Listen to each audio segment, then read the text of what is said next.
I am open and I am willing, for to be hopeless would seem so strange. It dishonors those who go before us, so lift me up to the light of change. There is a hurting in my family, and there is sorrow in my town. There is a panic all across the nation, and there is wailing the whole world round. But I am open and I am willing, for to be hopeless would seem so strange. It dishonors those who go before us,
strange.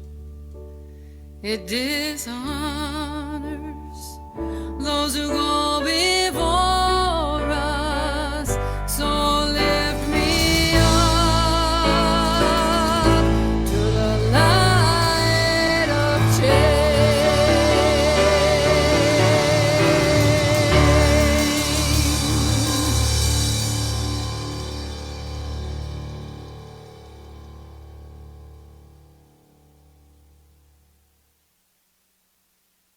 And we're all going to sing. So we sing too.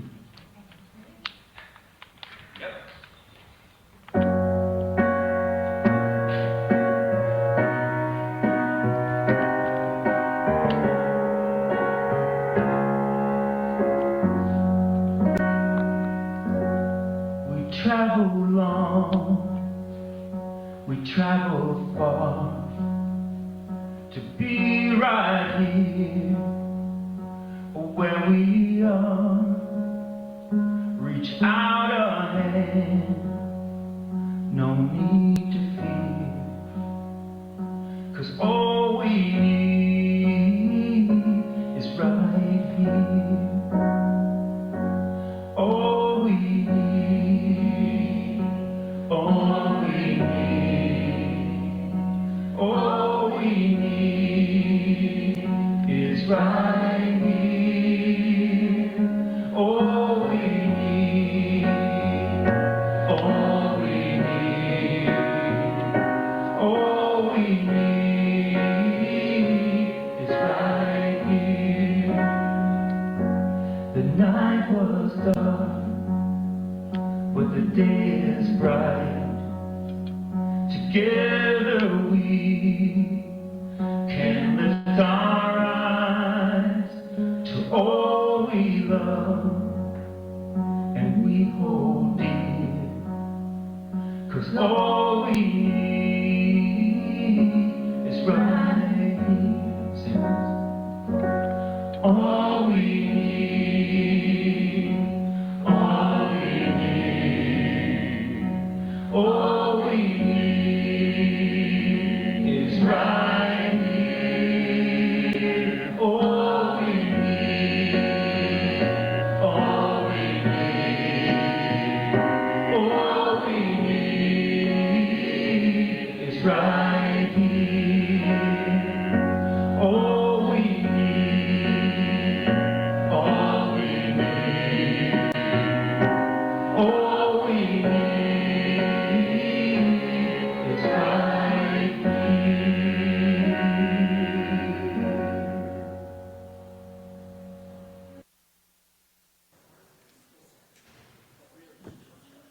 Good morning. Thank you all for being here. My name is Susan Caldwell, and whether you are here in the sanctuary or online with us, we welcome you to All Souls Unitarian Universalist Church. I serve this congregation as Director of Religious Education. Our minister, the Reverend Barbara Gerald, has been in California. This past Friday, she played a concert out there with a bunch of musician friends of hers. And so we're very happy for her that she gets to also practice her other profession, and she'll be back with us in the pulpit next Sunday.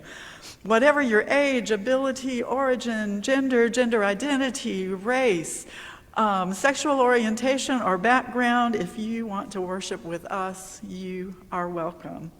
As Unitarian Universalists, we use the word worship going back to its roots in Old English, literally worthship, or elevating and contemplating matters of worth. We are a theologically diverse community, and we like it that way, and our matters of worth are many and varied. But we come together in celebration of that which is greater, and all the many feelings and definitions that we have of that. We have found that diversity of belief and opinion add depth to our experience of community, and that we need not think alike to love alike. We're united, therefore, not by creed, but by a covenant to support each other on the spiritual journey and to work together for a better world. If you're visiting for the first time, we hope that you have signed the visitor book out front, and if you would like to be added to our email list, let us know that. We have just a few announcements. Our volunteer of the month is Jennifer Russell, who's sitting right over here running slides. Yay! And she does everything. I mean, it would be easier to say, so far I've never, I don't think, seen her do interpretive dance, but that could be coming. That could be coming. I don't know, but it's just easier to say what she doesn't do than to name all the things that she does. She runs slides, she has served on the board, she is often very active in a lot of the community building things we do, like game night and potlucks and all kinds of things. So we are very grateful to Jennifer. Our Giveaway the Plate recipient, and that is just once a month, we pick an organization in the community that kind of aligns with our principles and values. And given the time of year and the time in our history, our Giveaway the Plate recipient for this month will be the Northwest Louisiana Food Bank. And so the way that works is any loose cash that we get that is not earmarked for pledge will go toward Giveaway the Plate, will go toward the food bank. If you are giving online, if you're using the QR code at the entrance to give online, you can earmark it for, I think you just select Give to Giveaway the Plate, and it will, since it's November, it will automatically go to the food bank. And if you're writing a check, you can put in the memo line, and if you want it to be for both, you can put in the memo line the amount for pledge and the amount for Giveaway the Plate. If you want to do it with one check, we can do that. So we thank you for whatever you can spare for the food bank this month. Next Saturday, this coming Saturday, is our Festivus Market. I think we're up to about 10 or 11 entries now, so it's going to be a nice little market. Lots of different artists and artisans, and so our thing now is to get people to come and shop. Tell your neighbors, tell your friends, send them the event. There's an event on Facebook, so by all means, send them the event, and we hope we'll get a lot of people here to patronize our artists who are willing to jump in with us. So we appreciate that. Also, next Sunday after the service, we will hold a newcomer session. And that is just a time, if you are interested in membership, it's the first step. But whether or not you are interested in membership, you are certainly welcome. It's just a time to learn a little more about our congregation and the Unitarian Universalist faith. And as you are willing and comfortable doing so, for us to kind of hear your stories. We take a little time to tell the stories of how we got here, and for some of us who've stayed, why we stay. So we hope you'll join us. Again, that'll be right after the service next week, and it'll be down in the high school room, the room with the comfy couches. So I think that's everything. Oh, I did want to thank everybody who came to Building and Grounds on Saturday. And that was Eric First and Tina Hines and Ann Andrews and Phoebe, her granddaughter, and Barbara Dager, who, is right back there. So thank y'all so much. We appreciate it. And I want to thank Ann for coming to the Highland Blessing Dinner on Thursday night. And just to remind you that every first Thursday we co-host the Highland Blessing Dinner at the Highland Center at 520 Olive. And so we did all right. It's a big night. People are coming more and more. Again, food. People are hungry. So we encourage you, next time the first Thursday rolls along, try to get a good reminder out and hope to see more of you there. Thanks.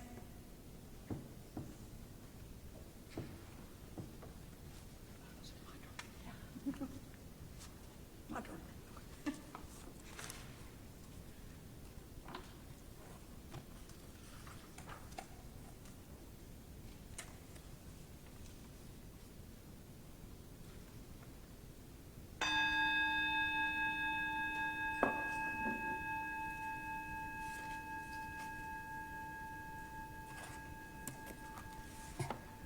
May we be reminded here of our highest aspirations and inspired to bring our gifts of love and service to the altar of humanity. May we know once again that we are not isolated beings, but connected in mystery and miracle to the universe, to this community, and to each other. And now Ms. Susan's going to help us with the children's chalice lighting. Would anybody else like to come and help with the chalice lighting this morning? Thank you, Ava.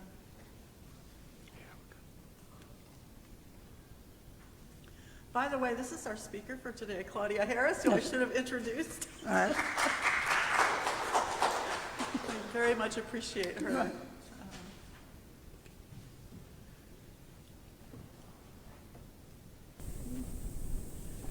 We light this chalice to celebrate Unitarian Universalism. This is the church of the open mind. This is the church of the helping hands. This is the church of the loving heart. Together, with mind, hands, and heart, we care for the earth and for each other.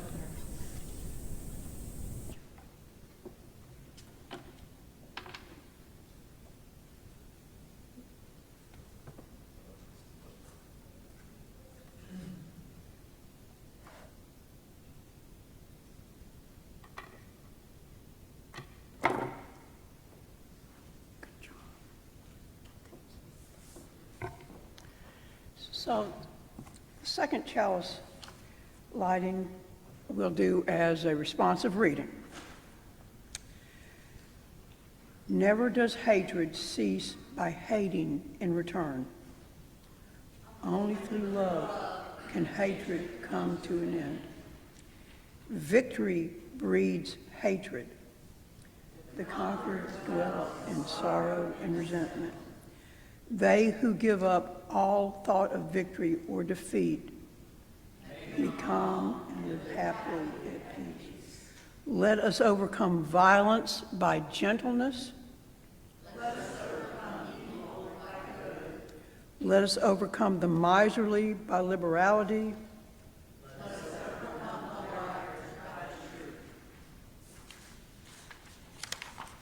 And if y'all would stand in spirit or really stand, and we'll do the unison affirmation. Love is the doctrine of this church. The quest for truth is its sacrament, and service is its prayer. To dwell together in peace, to seek knowledge and freedom, to serve human need, to the end that all souls shall grow into harmony with the sacred. Thus do we covenant with each other. And so the first hymn will be One More Step.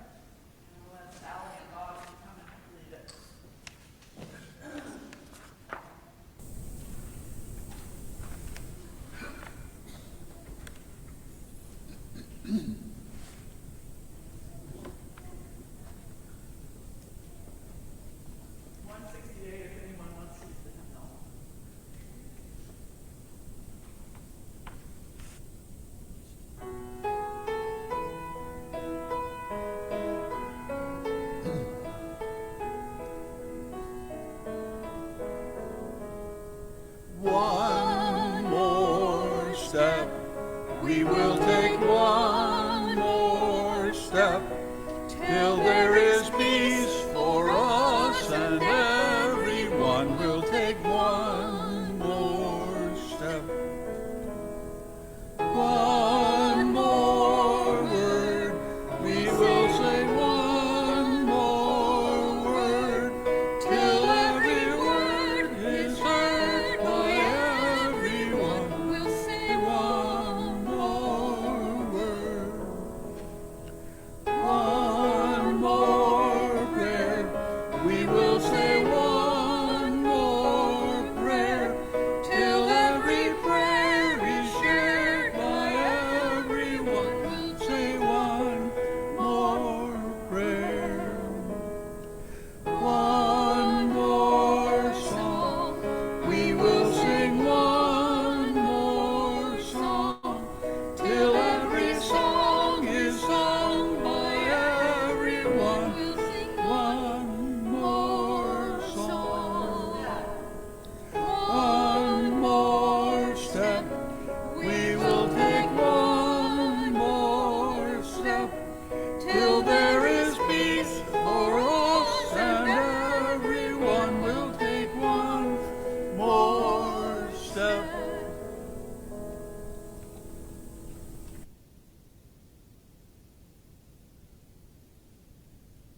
So, I want to talk a little bit about how Jet Pig stands up to bullies. First of all, the picture is not Jet Pig, but it's a pig that I could find that goes with the story, so bear with me.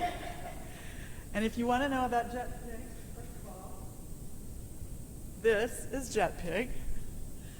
And who is Jet Pig to us? Why? He's a pig that creates peace, or they are a pig that creates peace. That's right. And how? How does Jet Pig create peace? With his jetpack, which is powered by love. With a jetpack powered by love. Love is at the center. And what do the letters in Jet Pig's name stand for? Equity. Transformation, right?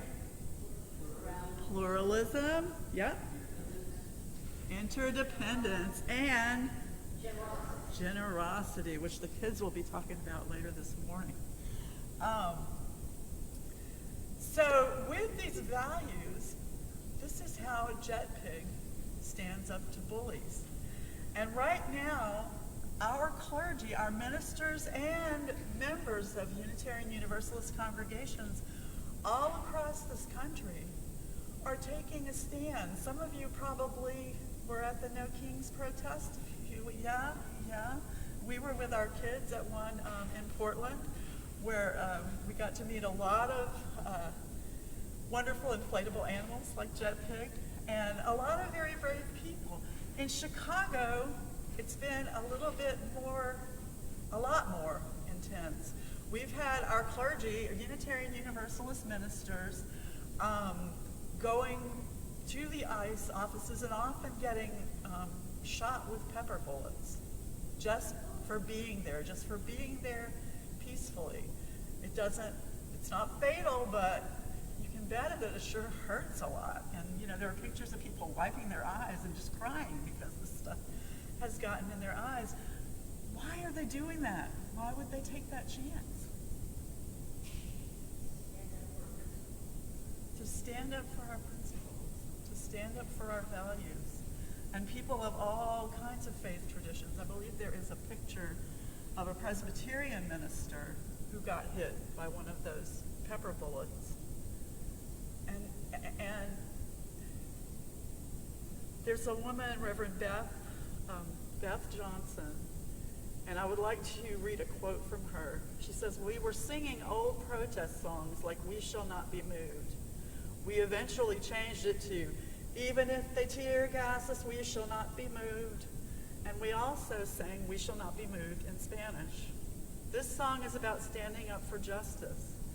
We were not literally blocking anything, and no one ever asked us to move. Nonetheless, we were continuously tear-gassed and had pepper balls launched at us." And she goes on to say, "If we say we put love at the center, then that's what really calls us to do this. Because we are called to love. We are called to justice."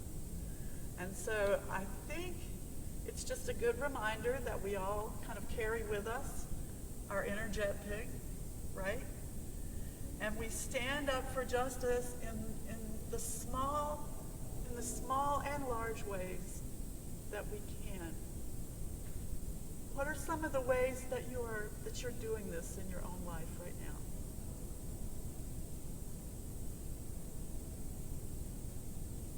It can be very small ways, things that you're doing in your home, or things that you've gone out and done, like these folks. You helped the homeless at Hope House. Y'all went and cooked lunch, didn't you? And that's a good thing. And as food becomes more and more scarce, that's a really important thing. Anybody else?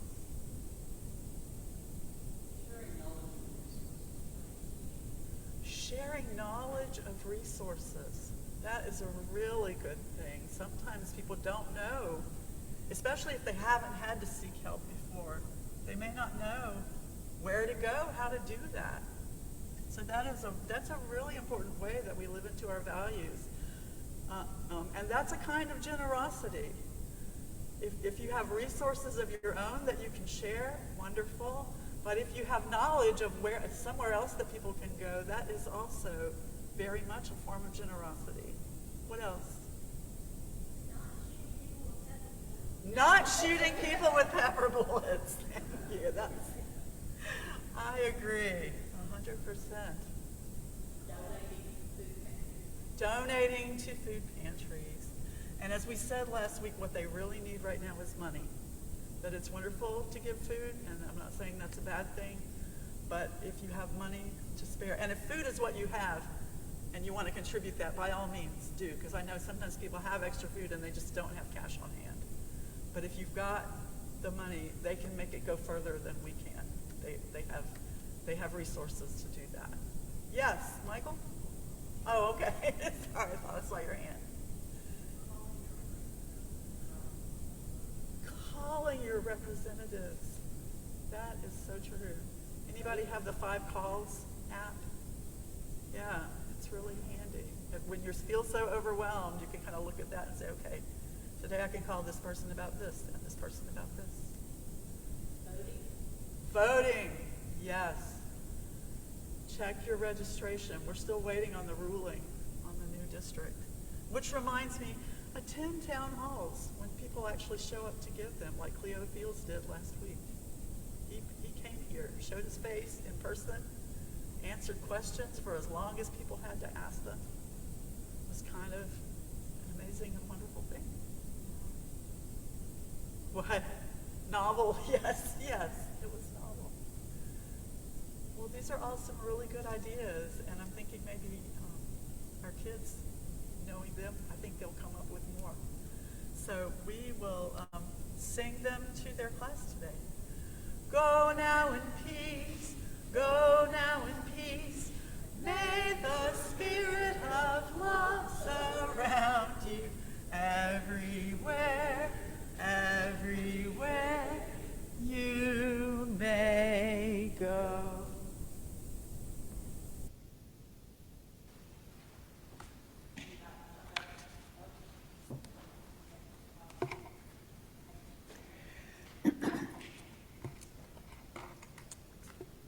What we'll do now is a meditation in a brief moment after that, and then anyone is welcome to come and light a candle for joys, concerns, something you want to celebrate, something you want to just hold up to the light. This is a rewrite of Martin Niemöller's poem or prayer written after the Holocaust.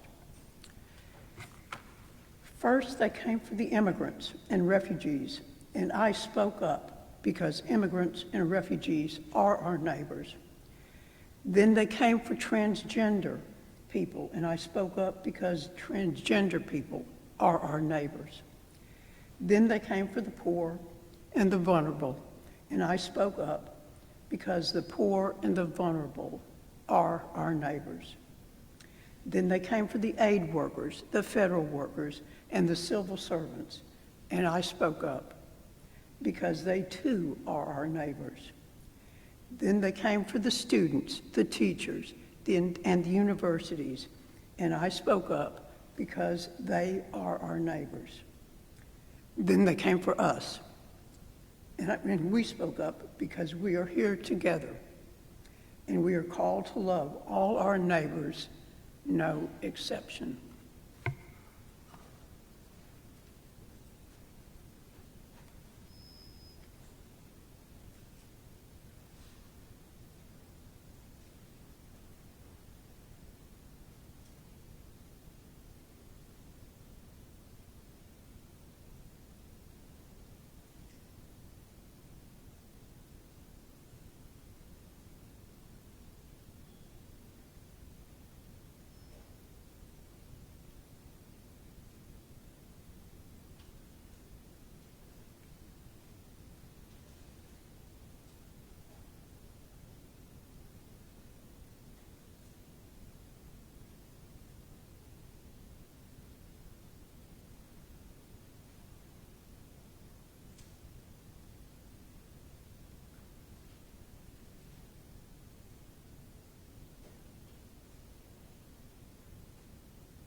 hold the gates of mercy in arbitrary space, and none of us deserving the cruelty or the grace. Oh, solitude of longing, where love has been confined, come healing of the body, come healing of the mind. Oh, see the darkness yielding, that tore the light apart. Come healing of the reason, come healing of the heart. Oh, troubled dust concealing and undivided love, the heart beneath is teaching to the broken heart above. Let the heavens falter and let the earth proclaim, come healing of the altar, come healing of the name. Oh, longing of the branches to lift the little bud. Oh, longing of the arteries to purify the blood. And let the heavens hear it, the penitential hymn, come healing of the spirit, come healing of the limb. Oh, let the heavens hear it, the penitential hymn, come healing of the spirit, come healing of the limb.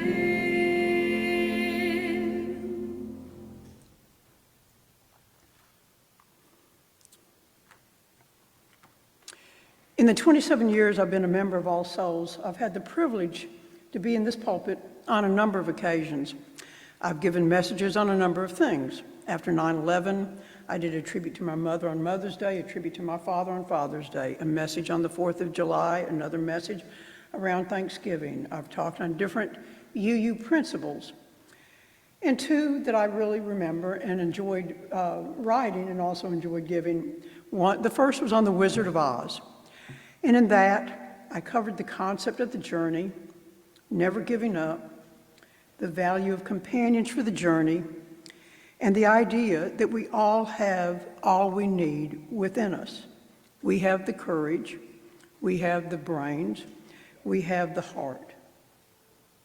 And also that we can always get a can of oil on the way. The other message I enjoyed was on baseball. And reflecting on the value of team play, everyone getting a time at bat, everyone getting the same number of strikes, the same number of outs in an inning, the idea of playing your best whether you were winning or losing, and the search for home. Everybody wants to get home. Each of these, in some ways, I think reflect or guided by, informed by our UU values.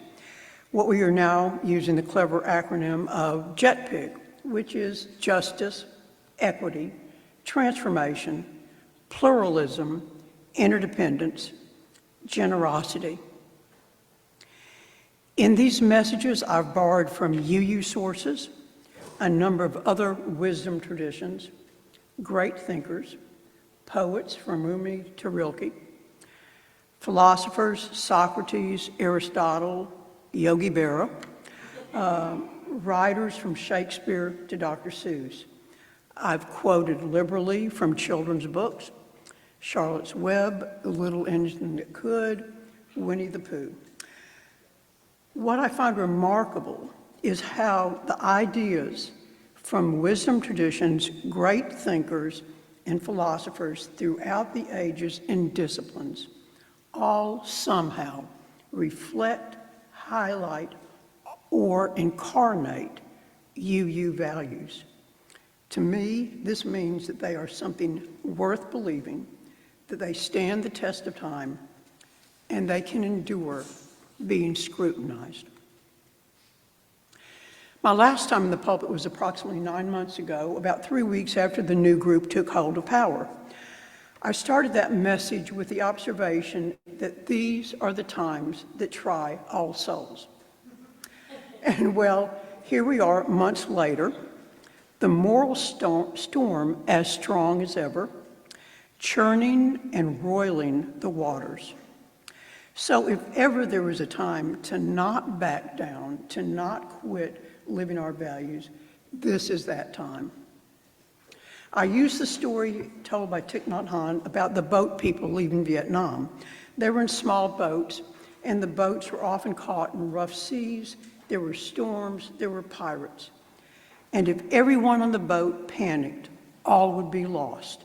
But if even one person on the boat could remain calm, lucid, knowing what to do and what not to do, then that person, by what they projected, what they communicated, could earn the trust of others and save lives. Our challenge continues to be how to be that person in the boat, how to remain calm, clear-headed, determined, so that we can, and with these we can accomplish what we need to. We can earn the trust of others, and we move at the speed of trust.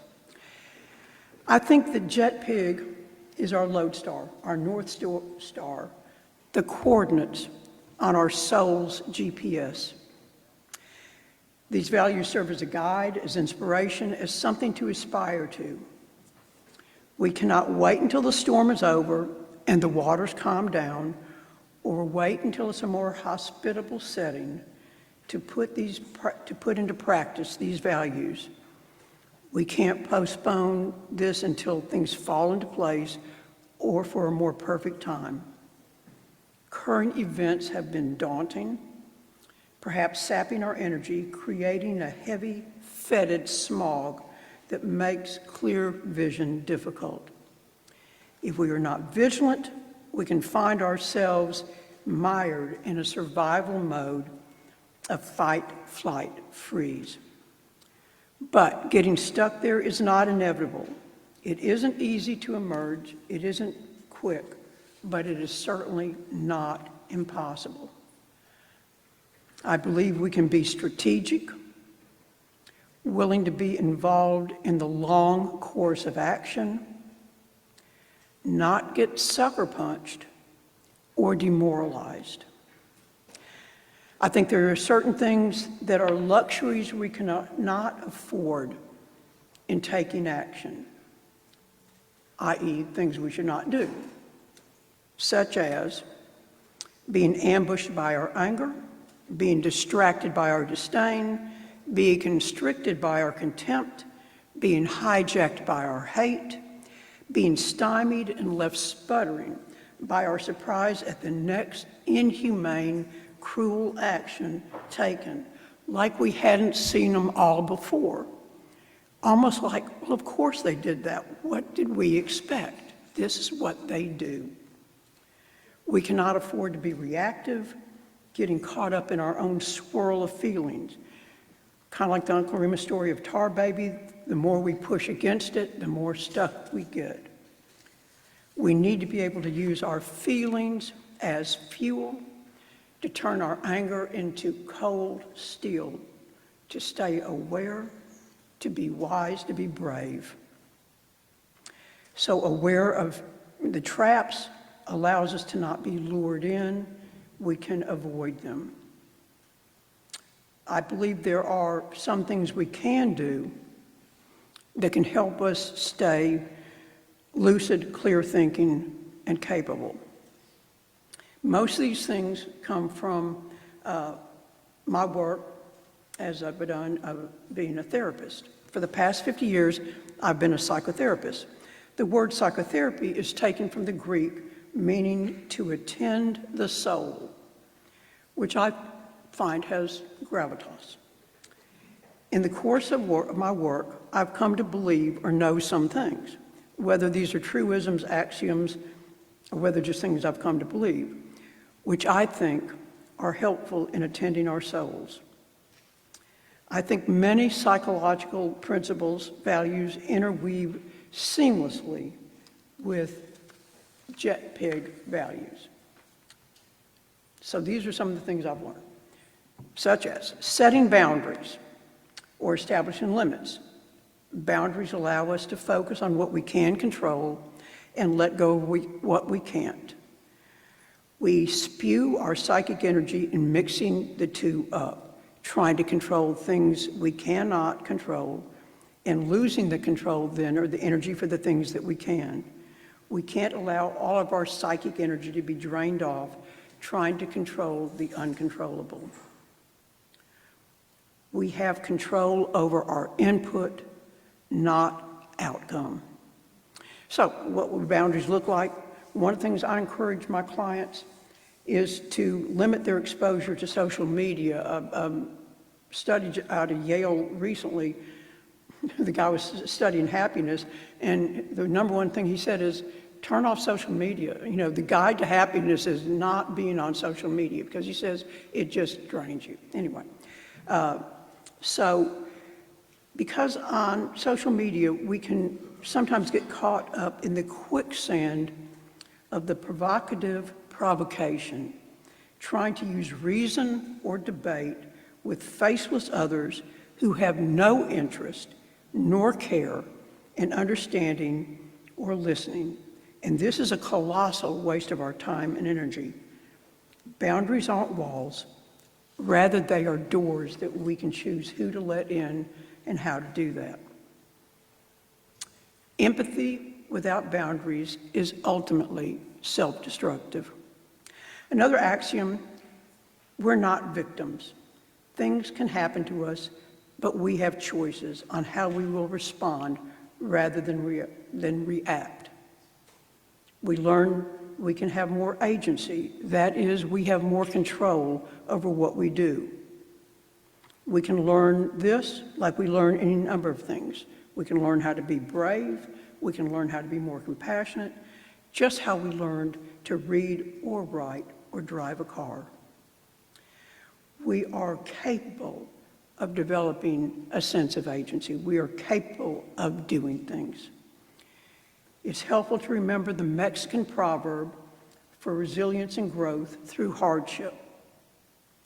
They tried to bury us, but they didn't know we were seeds. Another psychological truth, acceptance. Nothing changes until we accept what it is. Accepting that whatever it is right now is what it is. This is how it is. We need to let go of what we think it should be. And this is whether it's the political climate, the weather, the polarization, anything else. Our goal is to stay present, to stay in the now, and get out of the limiting idea or waste of energy of thinking, if only this were different, or it shouldn't be this way. We can't expect the other side to understand us, to see our very rational point of view. We get waylaid, waiting for them to see that what they're doing is inhumane, even evil. We cannot fool ourselves into thinking they will finally come to their senses and see that the concepts of justice, equity, transformation, pluralism, interdependence, and generosity are inherently good, timeless, worthwhile human ideals to live toward. They think we're chumps for believing these. Another, don't engage with some people. Some people are toxic. They will manipulate, never take responsibility, shift blame to you. Accepting what is, that is understanding you cannot love them enough, understand them enough, be patient enough to change them, because the deal is They're not interested in changing. They're not interested in understanding. All they're interested in is testing the limits and keeping us engaged, keeping us hooked in this sort of tug of war. I think another truth reaction, we can generate hope. Hope isn't a passive wish. It is a response to adversity and to stressors.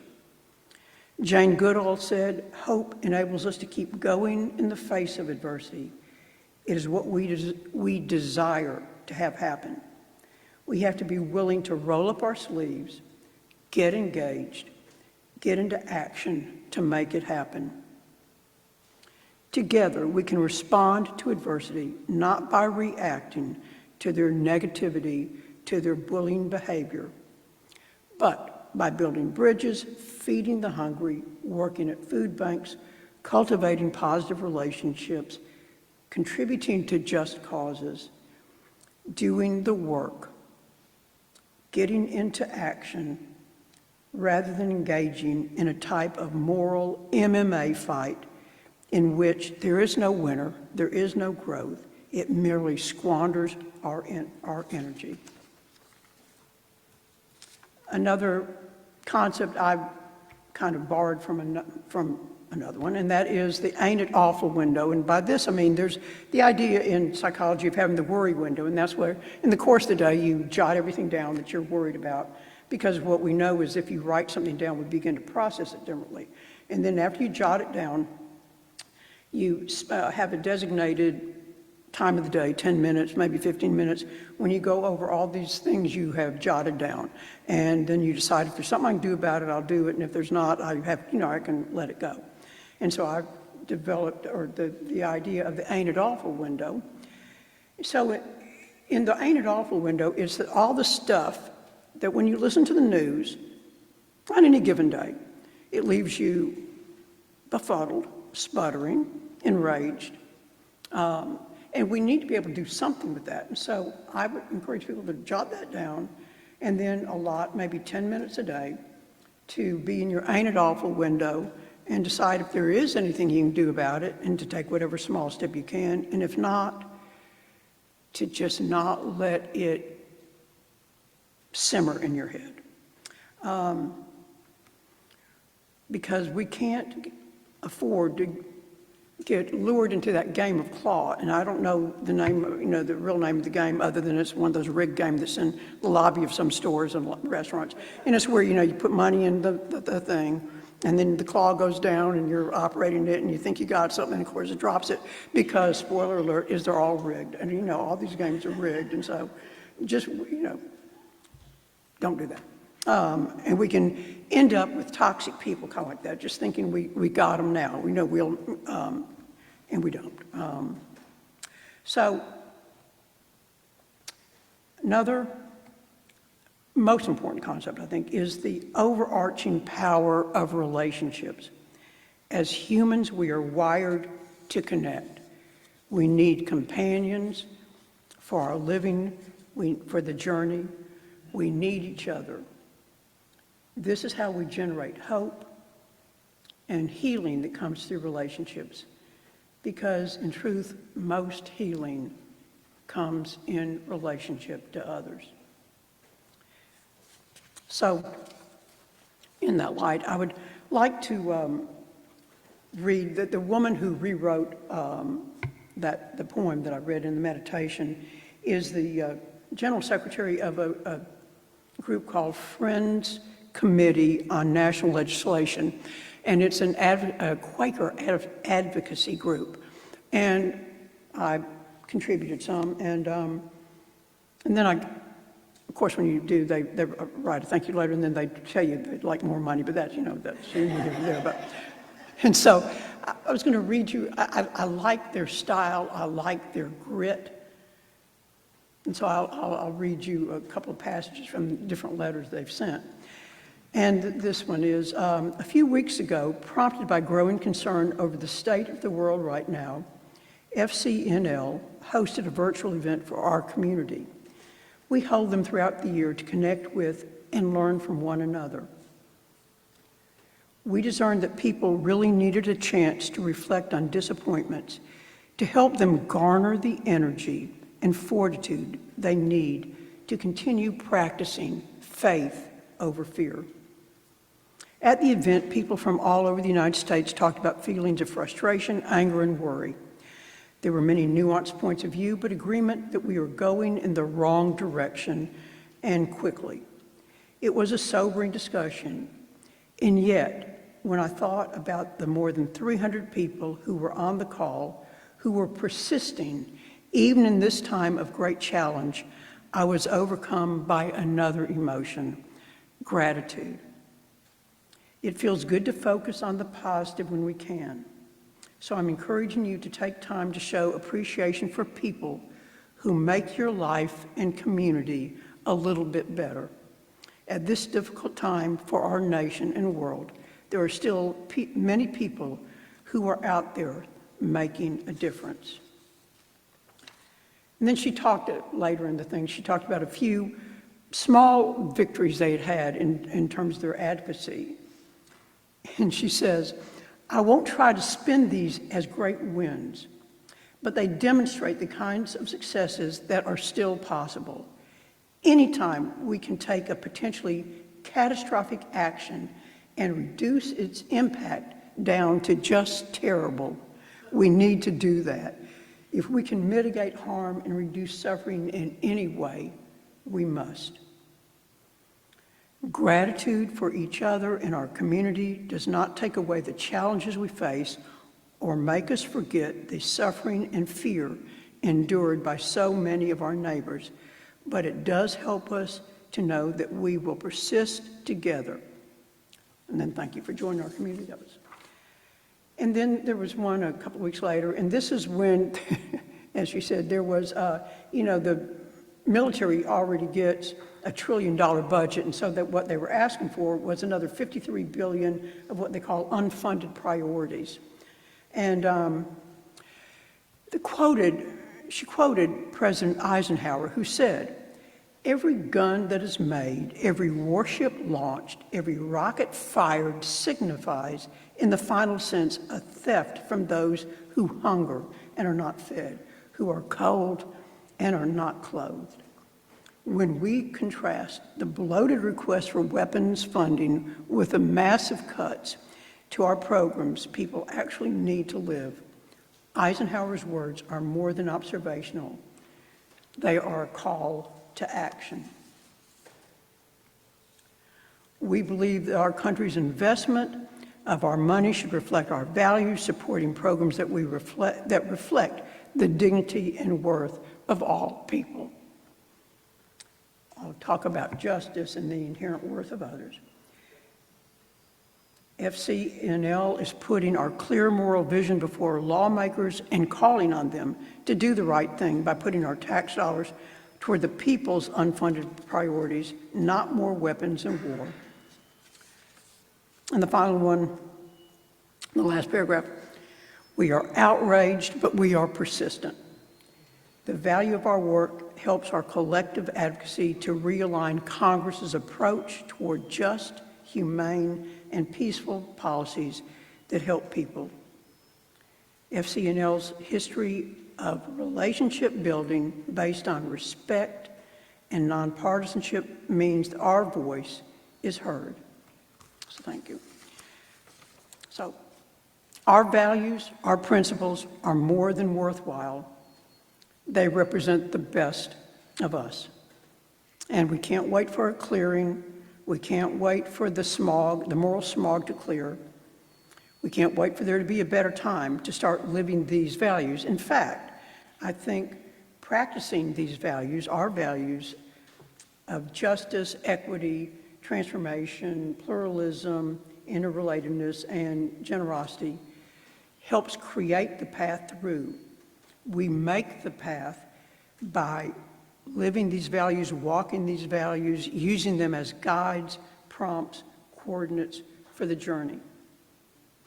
Using acceptance, setting boundaries, making commitments, taking small steps, staying in community, we can align ourselves with things worth having, things worth living such as our values. And with this, transformation can happen. There's really no time to waste on being reactive.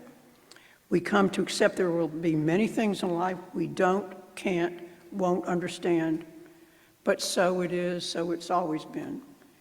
That doesn't stop us from doing the work. So in closing, I noted at the beginning that I've used a lot of different sources, from Shakespeare, Gandhi, different wisdom traditions, children's books, and so I think a proper ending is with a little engine that could, and just a synopsis.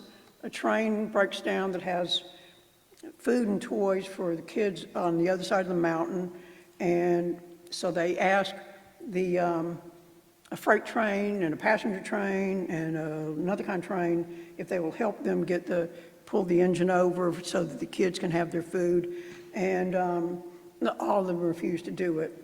But then there was a little engine, and I think her name is Tilly, and Tilly said, well, I'm not very big, and I've never done it before, but I think I can do it. Because she didn't want the kids on the other side of the mountain to not have food. Again, maybe a lesson for our leaders, but who knows?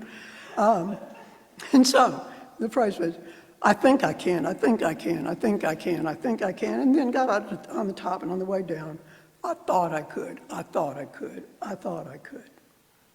And so that is, I think we can together, and we have a closing hymn of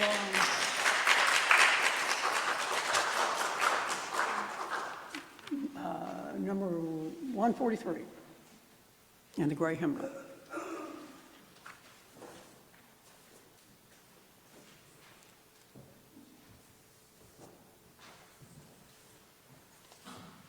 you rise in body or spirit?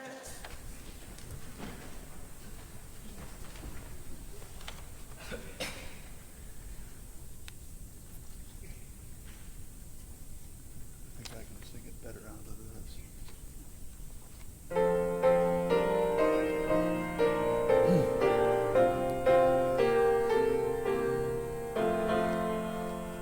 Not in vain the distance beacons, forward, forward, let us range. Let the great world spin forever down the ringing grooves of change. Though the shadow of the globe we sweep ahead to heights sublime, we, the heirs of all the ages, in the foremost flies of time. Oh, we see the crescent promise of that spirit has not set. Ancient founts of inspiration well through all our fancies yet. And we doubt not through the ages one increasing purpose runs, and the thoughts of all are widened with the process of the suns.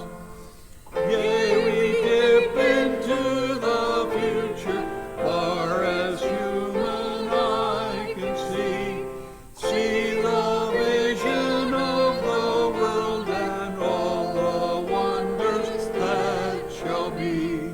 Hear the war drum throb no longer, see the battle flags all furled in the Parliament of freedom, federation of the world.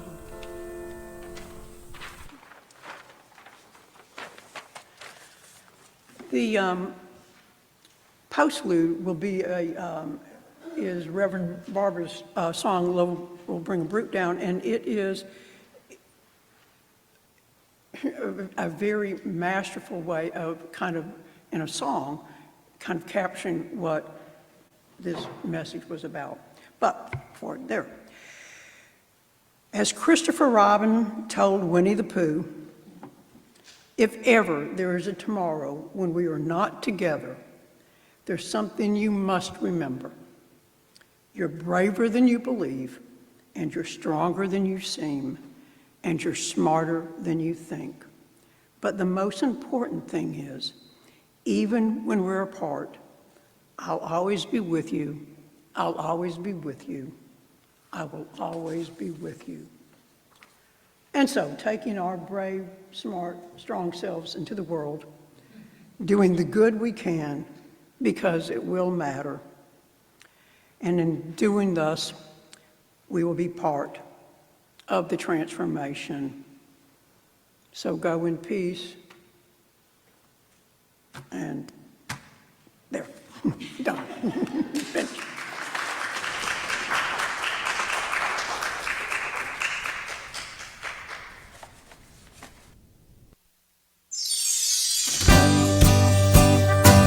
Love will bring a brute down.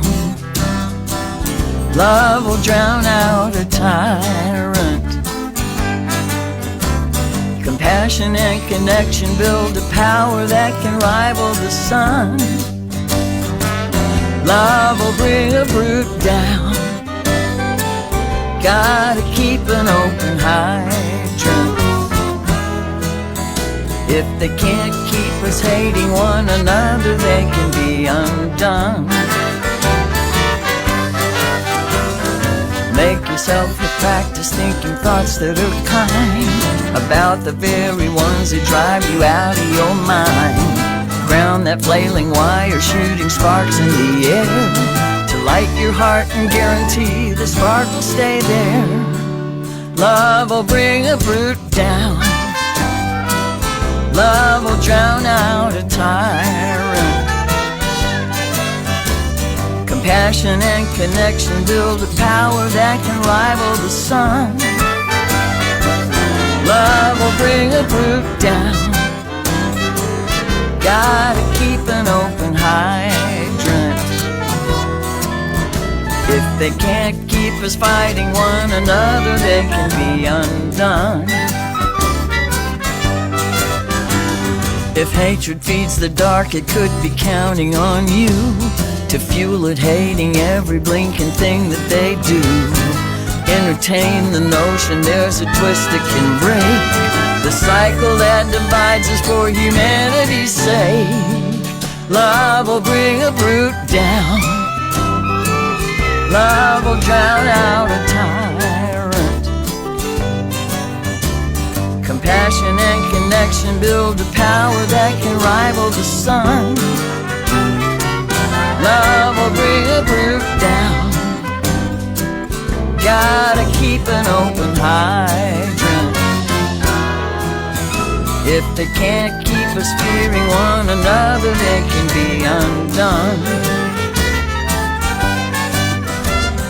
No one's talking magic, every scientist knows your power gets directed where your energy goes. It isn't wasted effort to untangle inside. Flip the flow around and let your little light shine. Love will bring a brute down. Love will drown out a tyrant. Compassion and connection build a power that can rival the sun. Love will bring a brute down. Gotta keep an open hydrant. If they can't keep us fearing one another, they can be undone. If they can't keep us fighting one another, they can be undone. If they can't keep us hating one another, they can be undone.